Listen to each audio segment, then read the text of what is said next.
सध्याची जी राजकीय परिस्थिती आहे, या पार्श्वभूमीवर बऱ्याच कार्यकर्त्यांचं म्हणणं पडलं, की आपण अर्ज घेतला पाहिजे.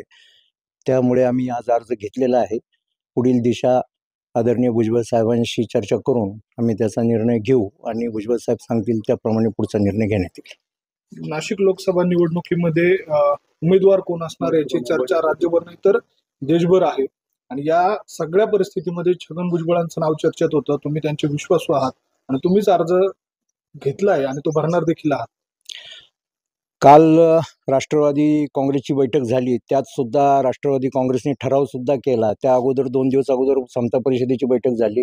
त्यांनी ठराव केला, की भुजबळ साहेबांनी या निवडणुकीतून निवडणूक लढवावी आणि त्यांनी जो निर्णय घेतलाय तो माघार घ्यावा, अशी सर्व कार्यकर्त्यांची इच्छा आहे.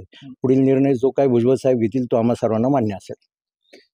समता परिषदेचं जी बैठक झाली त्यामध्ये आपण पण उमेदवारी करावी असं काही ठरलं होतं का? आणि आपल्या उमेदवारीच्या मागचं नेमकं कारण नाही, त्यावेळेला नव्हतं ठरलं, परंतु त्यानंतर काही कार्यकर्त्यांमध्ये चर्चा झाल्या आणि त्यानंतर मग उमेदवारी अर्ज घेण्याचं ठरलं आणि उमेदवारी अर्ज तसाही आजपासून मिळणार होता. त्यामुळं आम्ही आज उमेदवारी अर्ज घेतलेला आहे. पुढची चर्चा भुजबळ साहेबांशी चर्चा करून आम्ही निर्णय घेऊ. त्यांना पहिलाच अर्ज होता आणि पहिल्या क्रमांकाची मतं मिळतील अशी अपेक्षा आहेत का? काय नेमकं बस. स्ट्रॅटर्जी वाटते आपल्याला? बस आपल्या सर्वांच्या शुभेच्छा, भुजबळ साहेबांचे आशीर्वाद.